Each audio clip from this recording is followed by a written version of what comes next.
அனைவருக்கும் வணக்கம். எப்பொருள் யார் யாரை கேட்பினும் அப்பொருள் மெய்ப்பொருள் காண்பதறிவு. எப்பொருள் எப்பொருள் யார் யாரை கேட்பினும் அப்பொருள் மெய்ப்பொருள் காண்பதறிவு. எப்பொருள் எத்தின்மையாயினும் அப்பொருள் மெய்ப்பொருள் காண்பதறிவு. To grasp the truth from everywhere, from everyone is wisdom fair. மனிதன் என்பவன் எங்கிருந்து தோன்றினான்? மனிதன் என்பவன் கடலிலிருந்து தோன்றினான். கடல் எங்கே இருந்து தோன்றியது? கடல் அதுக்கு அடிப்படை கூறுகள் ஹைட்ரஜன் தான். ஹைட்ரஜன் எங்கே இருந்தது? அது விண்வெளியில் இருந்தது. பூமி எங்கே இருந்து வந்தது? பூமி சூரியன் சுழற்சியிலிருந்து அதன் பகுதியாக பிரிந்து வந்தது. சூரியன் எங்கே இருந்து வந்தது? அது ஒற்றை புள்ளி, பிக் பேங் என்று சொல்லக்கூடிய ஒற்றை புள்ளி இருந்து வந்தது. இந்த ஒற்றை புள்ளி எங்கே தொடங்கியது? வானில் தொடங்கியது. அப்ப வானில் இருந்துதான் அனைத்தும் தொடங்கியது. அது பரிணாமத்தின் அடிப்படையாக கடலிலிருந்து, கடலில் தான் முதல் ஒற்றை செல் உயிரினமான தாவர செல்களும் உயிர் செல்களும் தோன்றின. இந்த தாவர செல்களும் உயிர் செல்களும் பல கோடி ஆண்டுக்கு படிப்படியாக மாறி மாறி மாறி மாறி புழுவாக மாறி, பிறகு பூச்சியாக மாறி, அதுக்கு பல கோடி ஆண்டுகள். அதற்கு பிறகு ஊர்வனவா மாறி, அதுக்கு பல கோடி ஆண்டுகள் பிறகு. அதற்கப்புறம் விலங்குகள், பறவைகள், பாலூட்டியாக மாறி, பிறகு பல கோடி ஆண்டுகள். மனிதனாக அடிப்படை மனிதனுக்கு முன்பாக இருக்கிற அடிப்படை மனிதனுக்கு முன்பாக இருக்கிற அடிப்படை மனித உயிரினம். அதை பல கோடி ஆகி அதிலிருந்து கொஞ்சம் கொஞ்சமாகி சில லட்சம் ஆண்டுகளாக மாறி, தமிழ்நாட்டிலும் 15 லட்சம் ஆண்டுகளுக்கு முன்பாக திருவள்ளூர் மாவட்டத்தில் கொடிலம் குகை ஆதாரமாக இருக்கிறது. 15 லட்சம் ஆண்டுகளுக்கு முன்பாக அங்க மனிதன் வாழ்ந்திருக்கிறான். ஏராளமான கற்கருவிகள், கோடாரி கருவிகள், கற்கால மனிதன் வாழ்ந்திருக்கிறான். அப்படி என்றால் இந்த மண்ணுக்கும் ஆதி மனிதனுக்கும் சந்தேகம் இல்லாமல், ஐயம் இல்லாமல் நிறுவப்பட்டிருக்கிறது. நாம் தொடங்கிய பிரச்சனைக்கு வருவோம். ஆக மனிதன் தன்னுடைய அறியாமையின் காரணமாக, ஆதிகால மனிதன் அறியாமையின் காரணமாக இந்த பசி என்ற தூண்டல் என்னவென்று தெரியாமல் விலங்குகளையும் மனிதனையும் வேட்டையாடி சாப்பிட்டான். பிறகு அறிவு வளர வளர உணவுப் பொருளை சேமிக்க கற்றுக்கொண்டான். அதில் முக்கியமானது தானியம்.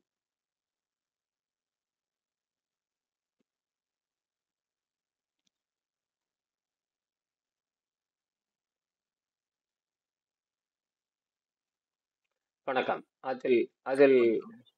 வணக்கம். அதில் முக்கியமானது அவன் தானியத்தை சேமிக்க கற்றுக்கொண்டான். மற்ற பொருளை அவனால் சேமிக்க முடியாது. மற்ற எல்லா பொருளும் அழுகிவிடும். ஆனால் தானியம் அழுகுவதில்லை. அதுதான் அவன் முதலில் சேமித்த முதல் போதைப் பொருள். அவன் நீரை சேமிக்கவில்லை, காற்றை சேமிக்கவில்லை. இதெல்லாம் இயற்கையாக இருக்கிற பொருள். அது எப்பொழுதும் கிடைத்து கொண்டே இருக்கும். ஆனால் தானியம் அப்படி அல்ல, எதுவும் கிடைக்காது. ஆக அவனுக்கு அந்த முதல் அந்த தூண்டலானது பசி தூண்டல். விலங்குகளுக்கு புழுவுக்கு பசி தூண்டல் இருக்கிறது, விலங்குகளுக்கு பசி தூண்டல் இருக்கிறது, ஊருவனுக்கு பசி தூண்டல் இருக்கிறது, பறவைகள், விலங்குகள், பாலூட்டிக்கு பசி தூண்டல் இருக்கிறது, மனிதனுக்கு பசி தூண்டல் இருக்கிறது. ஒவ்வொரு உயிரினமும் ஒவ்வொரு போதைப் பொருளை பின்பற்றி வாழ்கின்றன. சாப்பிட்டு விட்டு அது மயங்கிவிடும். உயிரினங்கள் சாப்பிட்டு விட்டு மயங்கிவிடும்.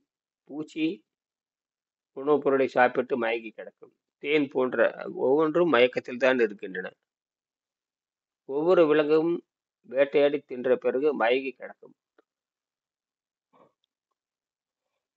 அப்படித்தான் அப்படித்தான் இந்த மனிதன் வேட்டையாடி சாப்பிட்டு மயங்கி கிடந்தான்.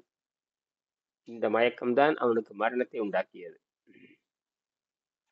பிறகுதான் தெரிந்து கொண்டான், உணவனுடைய பக்க விளைவுகளை தெரிந்து கொண்டான். அந்த அந்த உணவினுடைய பக்க விளைவை தெரிந்து கொண்ட நாகரிகம்தான் தமிழர் நாகரிகம். அந்த தமிழர் நாகரிகத்தின் மிக உயர்ந்த பங்கு சித்தர் நாகரிகம். சித்தர் நாகரிகம்தான் உணவனுடைய பழக்கங்களை கண்டுபிடித்தார்கள். உணவு என்பது நச்சுத்தன்மையானது, இது வாதம் என்கிற கொடிய நோயை தூண்டும். இந்த பொருள் பித்தம் என்ற கொடிய நோயை தூண்டும். இந்த பொருள் கபம் என்ற சளி நோயை தூண்டும். இப்படியெல்லாம் கண்டுபிடித்து பதார்த்த குட விளக்கம், மலை வாகடம் இதெல்லாம் தோன்றின. இதெல்லாம் சித்தர் பெருமக்கள் எழுதியது. மிகப்பெரிய அறிவியல் அறிஞர்கள். உலோகப் பொருளை வேக வைக்க கற்றுக்கொண்டார்கள். உலோகப் பொருளை வறுக்க கற்றுக்கொண்டார்கள். உலோகப் பொருளை செந்தூரம் என்று சொல்லக்கூடிய நானோ பார்ட்டிகளாக மாற்றிக் கொண்டார்கள். பிறகு அந்த இரும்பு பொருளை அல்லது உலோகப் பொருளை தூளாக்கி மூலிகை சாறுகளை விட்டு தூளாக்கி, குறிப்பாக தென்னம்பட்டை சாறு, நாவல் பட்டை சாறு, நாவல் பழச்சாறு, தென்னங்கல்லு சாறு, இப்படியெல்லாம் அந்த உலோகப் பொருளை அதில் போட்டு நொதிக்க வைத்து வேதியியல் மாற்றம் செய்து அதை 1000 வராட்டு என்று சொல்லக்கூடிய 1000 வராட்டு என்று சொல்லக்கூடிய வெப்பத்தை தருகின்ற அந்த பொருளை வைத்து கடுமையான கிட்டத்தட்ட 1000 டிகிரி 1200 டிகிரி அளவுக்கு வெப்பத்தை உண்டாக்கி சூடு செய்து பிறகு அதை நானோ மெட்டீரியல் சயின்ஸ் என்பிம்பாங்க, நானோ பார்ட்டிகள் என்று சொல்லக்கூடிய செந்தூரங்களை உருவாக்கி அதை வெள்ளையாக மாற்றி பசுமமாக மாற்றி சுண்டம் என்று சொல்லக்கூடிய அந்த பொருளாக மாற்றி சாப்பிட்டு தன்னுடைய நோயை குணமாக்குவதற்கு முயற்சி செய்தான். அந்த வகையில் தான் உணவும் இருக்கிறது. அந்த உணவுதான் கடைசியில் பிறகு அவனுக்கு யமனாக மாறுகிறது. அதை தூய்மை என்று பிறகு செய்ய வேண்டும் என்று கண்டுபிடித்தார்கள். அப்ப அதுதான் அந்த குளியல் வருகிறது. வெளியே குளியல், பிறகு உள்ளே குளியல். உள்ளே குளியல் அவ்வப்போது சித்தர்கள் சொன்னார்கள். ஆனால் முழுமையாக சொல்வதில்லை, செய்வதில்லை. முழுமையாக சொன்னார்கள், இவங்க முழுமையாக செய்வதில்லை, அது கடைபிடிப்பதில்லை. சித்தருக்கு கீழ் இருப்பவர்கள் சாதாரண மனிதர்கள். ஆசிரியர் கீழ் தான் மனிதன் மாணவன் இருப்பான். ஆசிரியர் கீழ் தான் மாணாக்கர் இருப்பான். மாணாக்கர் என்பவன் மாண்பை வளர்த்துக் கொள்பவன், மாண்பை கற்றுக்கொள்பவன். சில நேரத்தில் மாணவருக்கு கட்டுப்படாமல் தான் தோன்றித்தனமாக இருப்பான். இப்படித்தான் அவன் பல அசட்டைகளின் காரணமாக பல ஒழுக்கங்களை கற்காமல் போனான். அப்படி வந்ததுதான் இந்த சாபக்கேடு. நமக்கு அந்த ஆசிரியர் முறை கல்வி இல்லாத காரணத்தினாலும் செய்முறை கல்வி இல்லாத காரணத்தினாலும் நமக்கு நாமே உடலை சுத்தம் செய்வது தெரியாமல் போய்விட்டது. நல்ல வேளையாக திருவள்ளுவர் என்கிற சித்தரும், திருமூலர் என்ற சித்தரும், பதஞ்சலி என்ற சித்தரும், இன்னும் ஆயிரக்கணக்கான சித்தர்கள் எழுதி வைத்ததை நாம் தொகுத்து பார்க்கும் பொழுது நாம் உடம்பை சுத்தம் செய்தால் இந்த உடம்பு முன்னேறிய உடம்பாக மாறி இருக்கும். அது தாவரத்தை போல நடமாடிக்கொண்டு வெளியிருந்து சக்தி உறிந்து வாழும். இதுதான் அந்த மரணமில்லா பெருவாழ்வு. பசித்தாக்கத்தை கட்டுப்படுத்த தெரிந்து விட்டாலே அவன் நீண்ட காலம் வாழ முடியும். நான் அப்படித்தான் கடந்த 25 ஆண்டுகளாக அரையும் குறையுமாக பசித்தாக்கத்தை கட்டுப்படுத்தி பிறகு பிரத்யாகாரம், தாரணை, தியானம், சமாதி என்ற நிலைக்கு செல்லாமல் இதை சொல்லிக் கொடுக்காமல் போகக்கூடாது என்ற ஆசிரியருடைய கட்டளையின்படி நேரடியாக அப்படி எதுவும் எனக்கு கட்டளையிடவில்லை. புரிந்து கொண்டுதான் இதெல்லாம் செய்ய வேண்டும். சொல்லாமல் செய்வது அறிவுடையவனுக்கு அழகும்பாங்க, சொல்லாமல் செய்வது அறிவுடையவனுக்கு அழகும்பாங்க. அந்த மாதிரி நாம் இதை கடமையாக செய்ய வேண்டும். இந்த புத்தகத்தின்படி இருக்கிற செய்திகளை மக்களுக்கு சொல்லித்தர வேண்டும் என்பதற்காக நான் கடந்த சில 25 ஆண்டுகளாக முயற்சி செய்து சிறிதளவு வெற்றியடைந்து ஆயிரக்கணக்கான பேருக்கு நான் சொல்லிக் கொடுத்து வந்திருக்கிறேன். நேர்முகமாக, மறைமுகமாக பலர் இந்த புத்தகத்தை வாங்கி படித்தும் நான் ஒரு 5000 காணொளி இதை பற்றி பேசியிருக்கிறேன். அந்த 5000 காணொளி வாயிலாகவும் தெரிந்து கொண்டு தனக்குத்தானே செய்து முன்னேறி இருக்கிறார்கள். சில பேர் முறையாக கட்டடம் கட்டி இந்த மிகப்பெரிய மருத்துவத்தை கற்று 100 ஆண்டுகள் வாழ்வதற்கான பயிற்சி எடுத்துக் கொண்டிருக்கிறார்கள். அந்த வகையில் தான் நாம் இதை சிந்தித்துக் கொண்டிருக்கிறோம். உலகத்தில் எளிமையானது மருத்துவம், உலகத்தில் செலவு குறைந்தது மருத்துவம், உலகத்தில் மருத்துவம் என்பது அதிக செலவில்லை. நாம் மனதை சரியான வழியில் திருப்பினால் நாமும் மனதை அடிப்படை கொண்ட மருத்துவராக மாற முடியும். மனம் விரும்பினால் புலனுக்கு வேலை கொடுக்க முடியும். மனம் விரும்பினால் புலன்களுக்கு வேலை கொடுக்க முடியும். பிறகு தூய்மை செய்து மனதை நடுநிலைப்படுத்தி நீண்ட நாள் உயிர் வாழ முடியும். இப்படித்தான் மனதை பயன்படுத்தி, வாய் ருசியை பயன்படுத்தி, பகுத்தறிவை பயன்படுத்தி நாம் நோயற்று வாழ முடியும். இந்த வகையில் தான் இந்த மருத்துவம் இருக்கிறது. ஆகையினால் மனதை புரிந்து கொள்ளுங்கள், பகுத்தறிவை புரிந்து கொள்ளுங்கள், வாய் ருசியை புரிந்து கொள்ளுங்கள். வாய் ருசிக்கு அடுத்தபடியாக பகுத்தறிவு வருகிறது. பகுத்தறிவை விட சக்தி வாய்ந்தது மனம் என்கிற சக்தி. அப்ப இந்த 3 சக்தியும் புரிந்து கொண்டால் நாம் சொந்த மருத்துவராக இருக்க வேண்டும் என்று இயற்கை சொல்லுகிறது. அதுக்குத்தான் இயற்கை நமக்கு மூளையை தந்திருக்கிறது. மூளையின் பயன்பாடு எல்லையற்றது. ஒவ்வொரு மனிதனுக்கும் மூளை இருக்கிற காரணத்தினால் இதை நோக்கி சென்றால் நாம் உலகெங்கும், விண்வெளி எங்கும் பரவி செல்ல முடியும். பூமியில் இனி வாழ்வதற்கு இடம் கிடையாது. இப்பொழுதே 800 கோடி மக்கள் ஆகிவிட்டது. இனப்பெருக்கம் பெருகிக் கொண்டே இருக்கும். ஆனால் ஒரு நாளும் இடம் பெருகாது. ஒரு நாளும் உணவு உற்பத்தி பெருகாது. இடையிடையே பூகம்பம், நிலநடுக்கம் எல்லாம் வந்து மனித கூட்டத்தை அழித்துவிடும். நாம் அழிப்பதற்கு முன்பாக நாம் மற்ற கோள்களுக்கு பரவி செல்ல வேண்டும். இதுதான் அடிப்படை. சொல்லுங்க திருடோகச்சந்தர். வணக்கம் ஐயா. வணக்கம். நேற்று பேசியதுல என்ன மிச்சமா இருக்கு? நேற்று பேசியது என்ன மிச்சம்? அதாவது நம் கடலிலிருந்து தோன்றி வந்திருக்கும் பொழுதே அங்கிருந்தே பல உப்புக்களை நாம் கொண்டு வந்தாச்சு. இதுல பாத்தீங்கன்னா கண்ணுக்கு தெரியாத, அதாவது புரிந்து கொள்ள முடியாத நானோ துகள்கள் இருக்கின்றன. அதுல தோரியம் இருக்கிறது, அதுல மெக்னீசியம் இருக்கிறது, யுரேனியம் இருக்கிறது, கதிர்வீச்சு பொருளும் உள்ள இருக்கிறது. இது போக போக போக உடம்பும் கதிர்வீச்சு பொருளை உற்பத்தி செய்து கொள்ளும். கதிர்வீச்சு பொருள் இல்லைன்னா நம்ம உடம்பு வெப்பம் வராது. ஏதோ ஒரு வகையில் அழுகும் பொழுது, உள்ளே இருக்கிற தீய கிருமிகள் அழுகும் பொழுது, அல்லது இயற்கையாக நடுநிலை இருக்கும் பொழுது நம்ம உடம்புல வெப்பம் உண்டாயிட்டே இருக்கு. இது நேச்சுரல் ஹீட்டுன்னு சொல்லுவாங்க.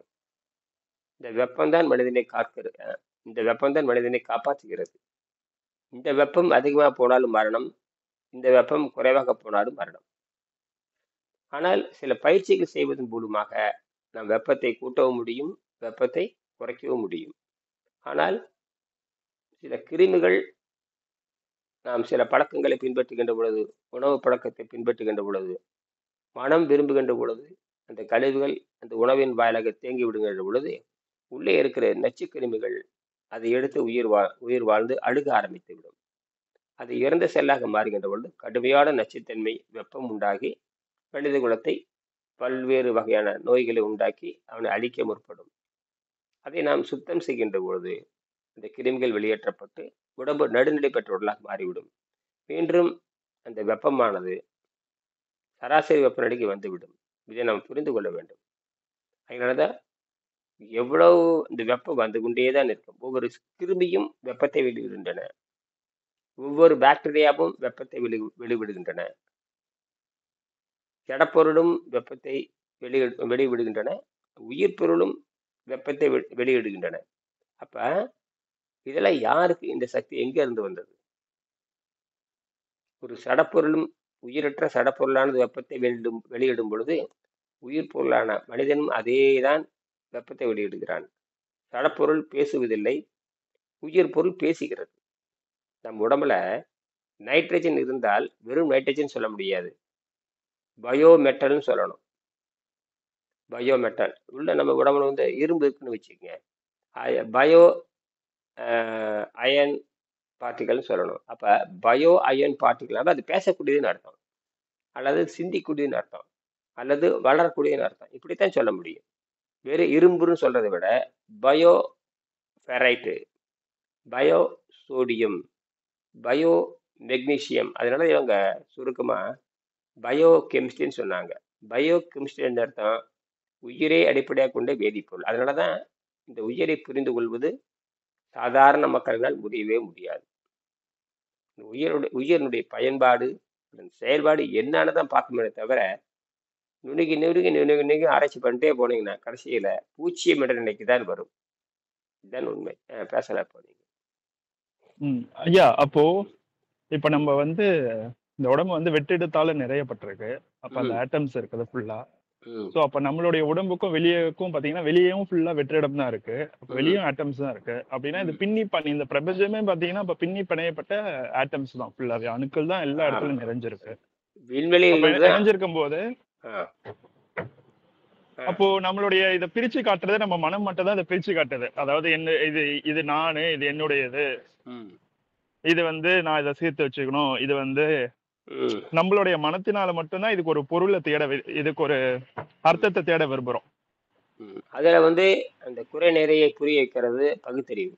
இந்த பகுத்தறிவுங்கிறது ரொம்ப முக்கியமானது. பகுத்தறிவு தான் ஆராய்ச்சி பண்ணக்கூடியது, பிரித்து பார்க்கக்கூடியது பகுத்தறிவு. பிரித்து பார்த்தல், சேர்த்து பார்த்தல், தீமைகளை கண்டறிதல், இதெல்லாம் அந்த பகுத்தறிவு. இந்த பகுத்தறிவு வந்து மனதிற்கு புரிய வைக்கிறது. மனம் ஒரு மிகப்பெரிய ஆற்றல், மனம் ஒரு ஆற்றல். இந்த பகுத்தறிவின் காரணமாகத்தான் அது பண்ணுது. மனமும் அது யோசிக்கும். பகுத்தறிவு மனமும் ரெண்டும் சேர்ந்து செயல்படும். சில நேரத்துல பகுத்தறிவினுடைய ஆதிக்கம் அதிகமா இருக்கும், சில நேரத்துல மனதனுடைய ஆதிக்கம், மனம் என்கிற சக்தியின் ஆதிக்கம் அதிகமாக இருக்கும். ரெண்டுக்கும் தொடர்பு இருக்கிறது. சிந்தித்து பார்ப்பது, அந்த விஷயங்களை உள்ளே கொண்டு சேர்ப்பது, இப்படியெல்லாம் ரெண்டுக்குமே கடமை இருக்குது. பெரும்பாலும் மூளைக்கு தான் அருமையான வேலை இருக்கிறது, மனதுக்கும் அந்த வேலை இருக்கிறது. எண்ணம்னு சொல்லுவாங்க. அதனால ரெண்டுக்குமே அந்த பொறுப்பு இருக்கிறது. பெரும்பாலும் நம்ம பகுத்தறிவு தான் அதிகமாக பேசி பழக்கம் இருக்குன்னா பகுத்தறிவு ஆட்சி அதிகமாக இருக்கும். மனனுடைய ஆட்சி அந்த மனம்ங்கிற ஆட்சி குறைவா இருந்தாலும் கூட அதற்கு மிகப்பெரிய ஆற்றல் உண்டு. கடைசியில மனம்தான் எல்லாத்துக்கும் காரணமாக அமையும். அப்ப இப்போ ஒரு மனிதன் வந்து அந்த எண்ணம் லெவல், ஆட்டம் லெவல்ல சிந்திக்கும் பொழுது அவனுடைய செயல்திறன் பாத்தீங்கன்னா அவனுக்கு மேம்பட்ட, அவனுடைய எண்ணங்கள் கூட மேம்பட்ட நிலைகளாக மாறுறதுக்கு வாய்ப்பு இருக்கும் இல்லையா? ஆமா, எண்ணம் தான் மேம்பட்ட நிலை. எண்ணம் சேர்ந்துதான் மேம்பட்ட நிலைக்கு போகும். அந்த மேம்பட்ட நிலை தான் எண்ணம் தான். அது எண்ணம் இல்லைன்னா ஒண்ணுமே இல்லை. எண்ணம் தான் அடிப்படை. அதுக்குதான், அதனாலதான் மனிதன் பேர் வச்சோம் நாம. ஏன் அறிவன் ஏன் பேர், மூளையன் அப்படின்னு ஏன் பேர் வைக்கல? மனிதன் தானே பேர் வச்சோம். தனியா பேர் வைக்கிறது என்பது வேறு. பொதுவாக மனித குலத்துக்கு மனிதன் தானே பேர் வச்சோம். ஏன்னா மனிதன் என்பவன் மனத்தால் நடக்கக்கூடியவன், அவன் காலால் நடக்கக்கூடியவன் அல்ல. காலால் நடக்கக்கூடியவன் இருந்தாலும் கூட அவன் மனிதன், மனத்தால் நடக்கக்கூடியவன். அதனாலதான் இந்த மனம்ங்கிற சொல்லதான் மனிதனாக மாறி இருக்கிறது. இது உலகத்துல எல்லா மொழியிலும் இந்த மேனுங்கிற சொல்லு இருக்கு. எல்லா உலகத்துல எல்லா நாகரிகத்திலும் மனம்ங்கிற வேர்ச்சொல் இருக்கும். அந்த மனம்ங்கிற வேர்ச்சொல் தமிழிலிருந்து போனதுதான். அது தமிழ் தான் மனதை கண்டுபிடிக்கிறது. தமிழ் தான் மனதை கண்டுபிடிக்கிறது. உலகத்துல எந்த மொழியும் மனதை கண்டுபிடிக்கல. மனம்னா என்னாரே எந்த நாகரிகத்துக்கும் தெரியாது. மனம் என்னங்க, மனம்ங்கிறது சொல்லே வந்து தமிழ் சொல் தான்.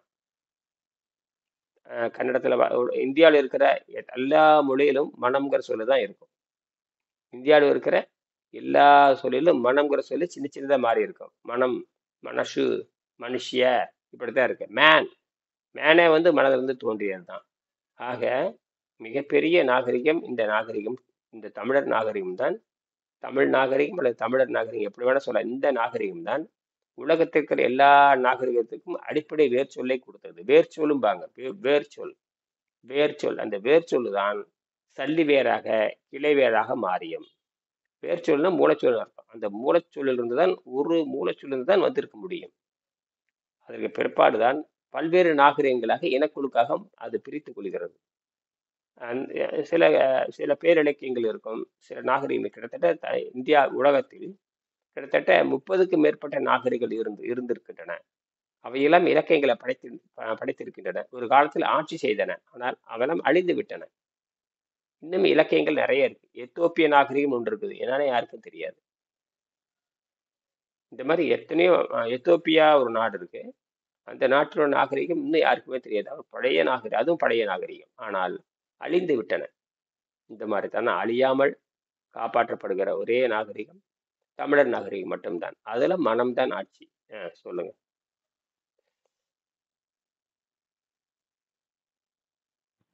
அதனாலதான் இவங்க மனம் வந்து ஓகேங்கய்யா. அதனாலதான் இவங்க மனதை பத்தி பேசாதுங்க. ஒரு வினை செய்வதற்கு இப்போ முன்பாக ஒரு வினை ஒரு வினை செம்மைப்படுத்துறது அஹ், செம்மைப்படுத்துற பத்தி என்ன சொல்லியிருக்காங்க? மனதை எப்படி செம்மை செய்ய வேண்டும் அப்படின்ற பொருள் வரும்போது அதை நம்ம எப்படி புரிஞ்சுக்கணும்? அது வையத்தில் வாழ்வாங்கு வாழ்வன், அதுதான் விஷயமே. அந்த வையத்தில் வாழ்வாங்கு வாழ்பவன் வானோரையும் தெய்வம் சொல்லுவாங்க. மனிதன் வாழ வேண்டிய விஷயத்தை கற்றுக்கொள்ள வேண்டும். இந்த மனிதன் எப்படி வாழ வேண்டும், அதுதான் அடிப்படை.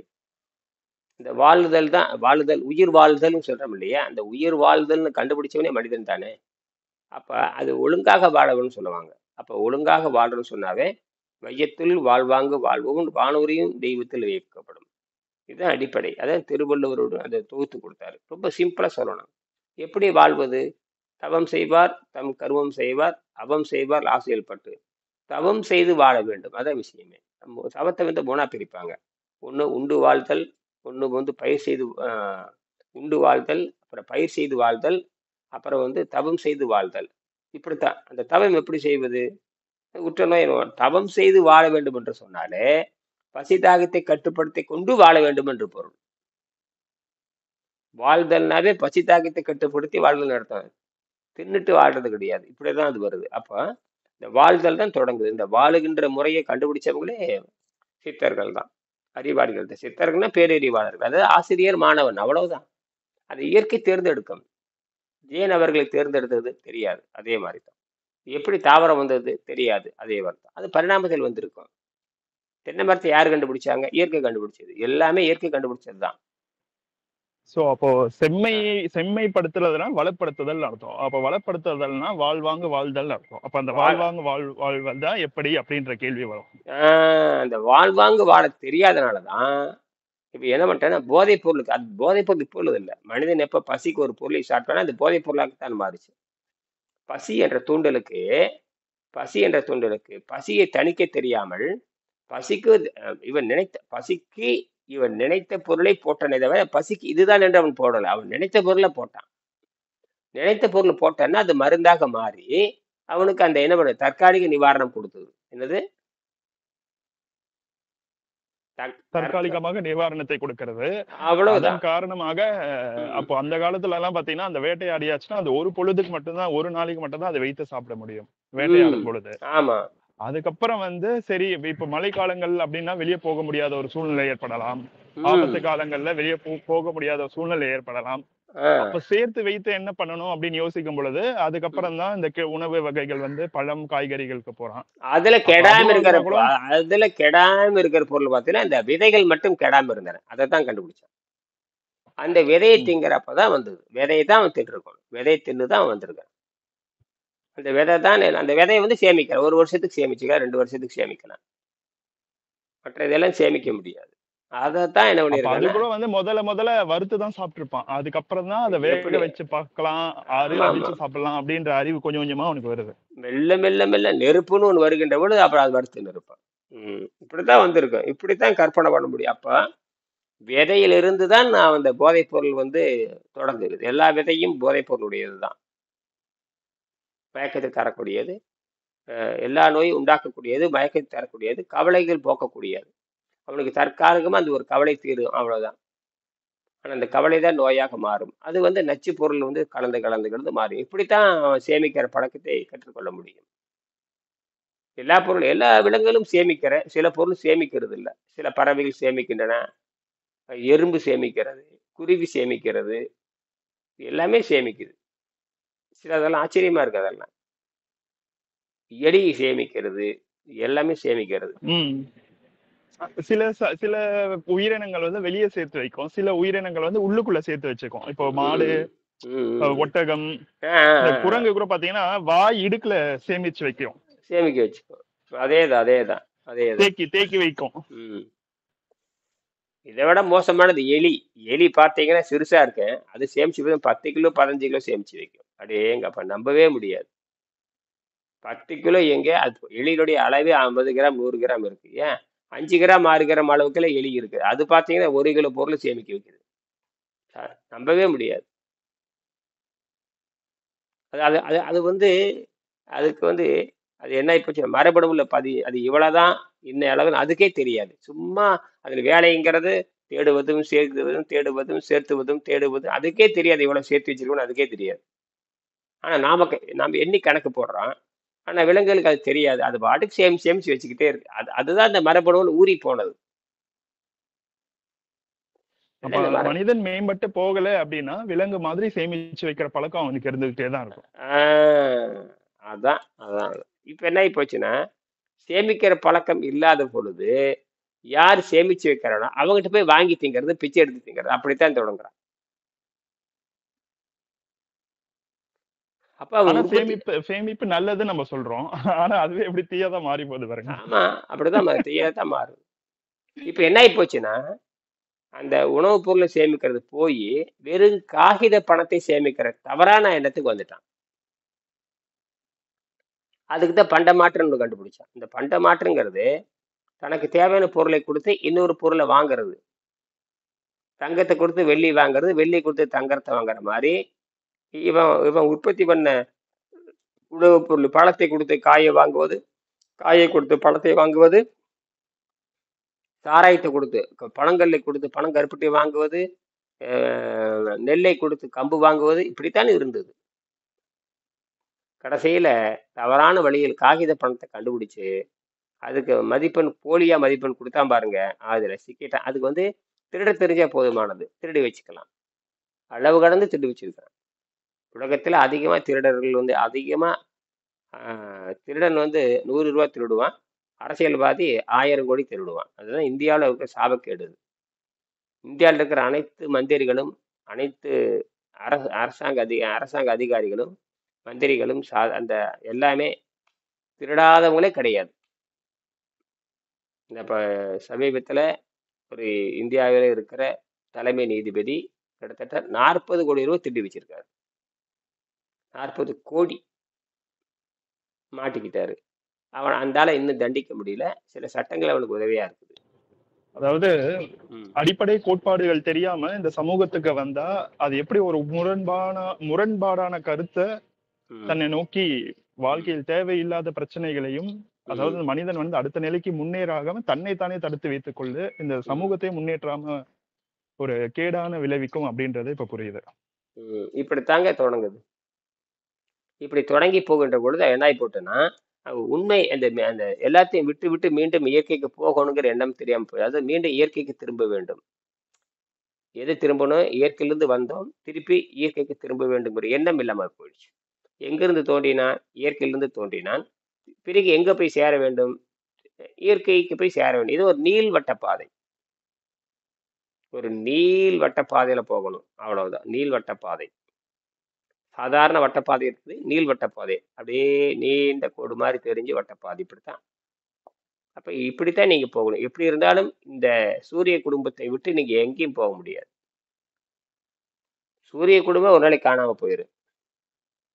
அதாவது என்ன சொல்றாங்கன்னா, எல்லாமே காணாம போயிடும். நீர் இருக்காது, நிலம் இருக்காது, காற்று இருக்காது, மண்ணும் இருக்காது, மூணும் இருக்காது. இந்த 4மே இருக்காது. 4ம் சுருங்கி புள்ளியாக மாறிடும். அப்ப ஒற்றை புள்ளியிலிருந்து தான் இந்த விண்வெளி தோன்றி இருக்கிறது. இப்ப நாம் சொல்லக்கூடிய நாம் வாழுகின்ற சூரிய விண்வெளி, இந்த நட்சத்திர சூரியனுங்கிறது நம்ம சூரியன் பேர் வச்சிருக்க, உண்மையாலுமே சூரியன் ஒரு விண்மீன். சூரியன் இருக்கிறது ஒரு விண்மீன். அந்த விண்மீன் கூட்டத்தை நம்ம வாழ்ந்துட்டு இருக்கிறோம். அதுல ஒரு சிறு துகள்கள் தான் இது பல கோள்கள். அதுல பெரிய பெரிய கோள்களா இருக்கிறது 8, சின்ன சின்ன கோள்களா இருக்கிறது பாறைன்ட்டான். பாறைகள் போற கோடிக்கணக்கான பாறைகள் நம்ம சுற்றி ஒரு வளையம் மாதிரி இருக்கு. நம்ம இந்த பாறை கூட்டத்துக்கு நடுவுல தான் இருக்கு. நம்மளை சுற்றி ஒரு வீடு, நம்மளை சுற்றி ஒரு சுவர் எழுப்பினா எப்படி இருக்குமோ, நமக்கு தெரியாமையே இந்த 9 கோள்கள், அது செவ்வாய்க்கு அடுத்தபடியாக அது வளையம் இருக்கிறது.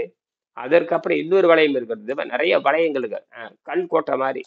அதுக்குள்ள நாம உட்காந்துருக்கு. சூரியனை சுற்றியும் பெரிய கல் இருக்கு. இதெல்லாம் ஒவ்வொன்றும் பார்த்தீங்கன்னா 100 கோடி கிலோமீட்டர், 50 கோடி கிலோமீட்டர் இடைவெளி இருக்குது. நினைச்சு பார்க்க முடியாத இடைவெளிகள். ஆ, சொல்லுங்க. அப்போ எது ஒண்ணுமே நம்ம வந்து இந்த உணர்வை உணவை தவிர்த்து உணர்வை மேம்பட்டாதான் ம், நம்மளையும் புரிஞ்சுக்க முடியும், இந்த அண்டத்தையும் புரிஞ்சுக்க முடியும், பிண்டத்தையும் நம்மளால உணர முடியும். அப்படி ஆமா. இல்லாம நம்ம வந்து மேம்போக்கான வாழ்க்கை வாழ்ந்தோம்னு நினைச்சுக்கோங்களேன், நம்மளை பத்தியும் புரியாது, இந்த அண்டத்தை பத்தியும் புரியாது, பிண்டத்தை பத்தியும் புரியாது. அது படிச்சிருந்தாலும் நமக்கு அது அறியக்கூடிய அறிவு இல்லாம போயிடும். ஆமா, அதுதான் எங்கிருந்து வந்தாய்ன்னு சொல்லுவாங்க. எங்கிருந்து வந்தாய், எங்கே செல்ல வேண்டும் தத்துவத்தை சொல்லுவாங்க. எங்கிருந்து வந்தாய், கொண்டு வரும்போது என்ன கொண்டு வந்தாய், திருப்பி கொடுப்ப என்ன கொண்டு போகிறாய், இப்படி எல்லாம் கேள்வி கேட்டது இவன் தான். இந்த இந்த இந்த மண்ணில தான் தோன்றுச்சு. இப்ப எங்கிருந்து வந்தாய்ன்னு கேள்வி என்ன? அந்த துகள்ல இருந்து வந்தாய்ங்கிற பதில் வரணும். எங்க போகிறாய், திருப்பி அங்கதான் போற. எதை கொண்டுட்டு போற? இந்த உடலை கொண்டுட்டு போக முடியாது. இப்ப மனதைத்தான் கொண்டு போய் சேர்த்தணும். அதெல்லாம் ரொம்ப ஆச்சரியமா இருக்கு. அப்ப இதுதான் விஷயமே. இதுக்கு இடைஞ்சலா இருப்பது இந்த பசிங்கிற ஒரு தூண்டல். இதுக்கு இடைஞ்சலா இருப்பது பசிங்கிற தூண்டல் தான். அந்த பசியை தூண்டல் நீங்க அந்த பசிங்கிற தூண்டலை நீங்க சாந்தப்படுத்தினா தான் முதல் ஆரோக்கியம் கிடைக்கும். ஆரோக்கியம் வந்ததுக்கு அப்புறம் தான் ஒரு அமைதி கிடைக்கும். அமைதி அந்த அந்த தேடல் மிச்சமாக இருப்ப அந்த நேரத்தை மூளைக்கு பயன்படுத்தலாம்.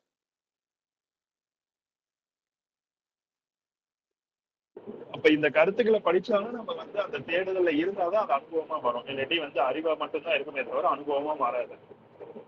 முதல் கேள்வியே எங்கிருந்து வந்தோம், எங்க போகணுங்கிற கேள்வி கேட்கணும். எங்கிருந்து வந்தோம், எங்க போறோம், கேள்வி வரணுமே. அதனாலதான் எங்க இருந்து வந்தோம், எங்க போனோம். இந்த கேள்வி கேட்டா தான் சிந்திக்க முடியும். நான் மறுபடியும் 6 மணிக்கு இதை பத்தி பேசலாம். சிந்தி. சரிங்களா? நன்றி. நன்றி.